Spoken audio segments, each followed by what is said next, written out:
ஹாய்ங்க. நம்ம இன்றைக்கி mutton gravy செய்ய போகிறோம். அதுக்கு தேவையானது என்னென்னு பார்த்துக்கலாம் வாங்க. 1 ஸ்பூன் அரிசி எடுத்துக்கிட்டேன். செவக்காமல் நல்லா வறுத்துக்கலாம்.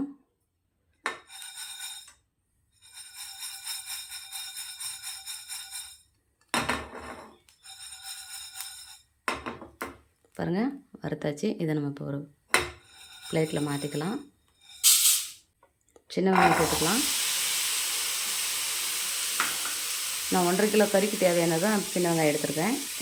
இந்த அளவு போதும். இல்லைன்னா அதிகமாக போட்டோம் அப்படின்னா ரொம்ப இனிச்ச மாதிரி இருக்கும். சின்ன வெங்காயம் இவ்வளோ சேர்த்துக்கலாம். பட்டை, கிராம்பு எடுத்துக்கலாம்.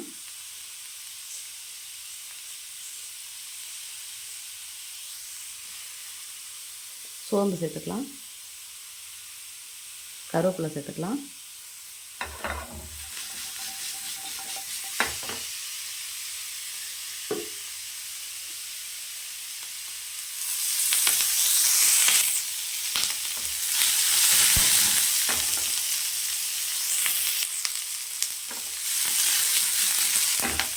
நல்லா வதக்கிக்கலாம் அந்த வெங்காயத்தை.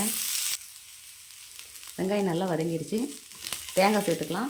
நான் அரை மூடி தேங்காய் சேர்க்கல, அரை மூடியில் பாதி தான் சேர்த்துக்கிட்டேன். தேங்காய் அதிகமாக சேர்த்தோம் அப்படின்னா குழம்பு டேஸ்ட்டு கம்மியாக வரும். அதனால் கம்மியாக சேர்த்துக்கிட்டேன். 1.5 கிலோ கறிக்கு நான் இவ்வளோ தேங்காய் தான் எடுத்துருக்கேன். அதேமாதிரி எடுத்துக்கோங்க. இதை நம்ம இப்போ ஒரு பிளேட்டில் கொட்டி ஆற வச்சு அரைச்சிட்டு வந்துடலாம். கசகசா கொஞ்சம் சேர்த்துக்கலாம். கடாய் வச்சுட்டேன். எண்ணெய் சேர்த்துக்கலாம். கடுகு, உளுத்தம் பருப்பு சேர்த்துக்கலாம்.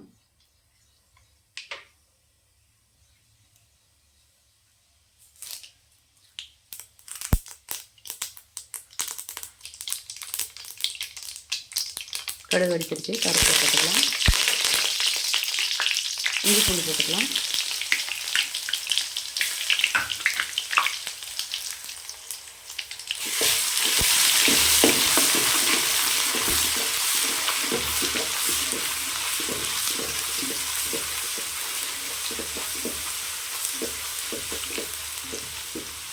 நான் வீட்டில் அரைச்ச குழம்பு மிளகாத்தூள் தான் சேர்த்துருக்கேன்.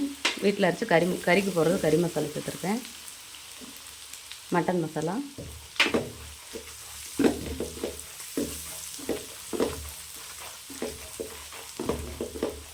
மஞ்சள் சேர்த்துக்கலாம். மட்டனை சேர்த்துக்கலாம். இது கூட தேவையான அளவு உப்பு எடுத்துக்கோங்க.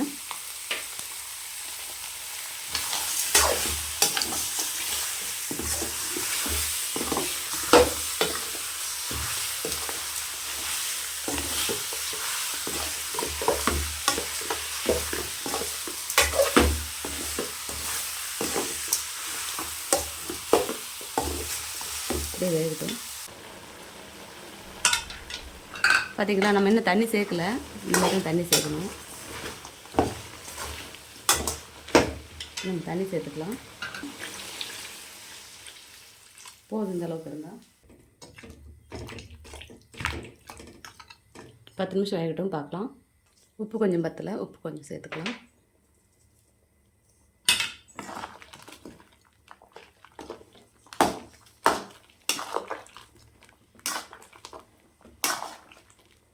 பச்சை ஸ்மெல்லாம் நல்லா போட்டுரும். ஒரு 10 நிமிஷம் ஆகட்டும்.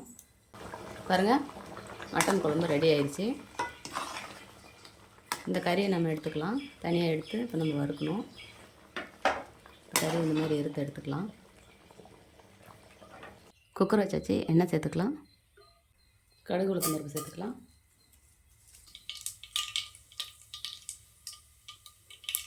கருவேப்பிலை சேர்த்துக்கலாம். பாருங்கள், பச்சை மிளகா 4, இஞ்சி பூண்டு சேர்த்துக்கலாம்.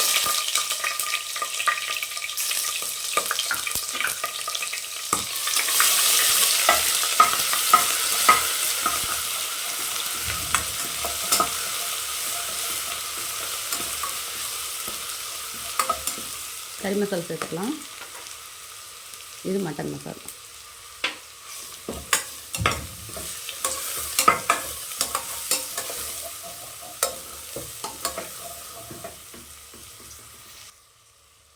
கொஞ்சமாக குழம்பு சேர்த்துக்கலாம்.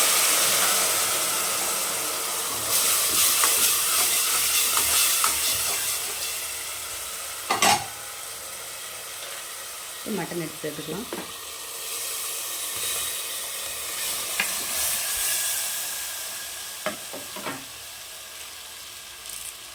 கொத்தமல்லி தழை சேர்த்துக்கலாம்.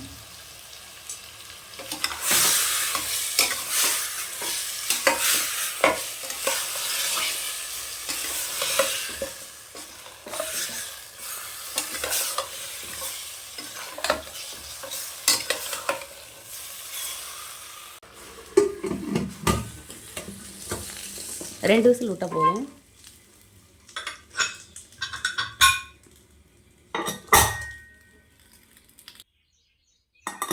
விசில் அடங்கிருச்சு. ஓப்பன் பண்ணி பார்க்கலாம்.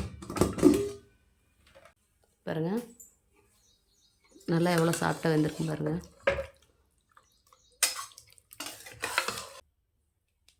கொத்தமல்லி தழை போட்டுக்கலாம்.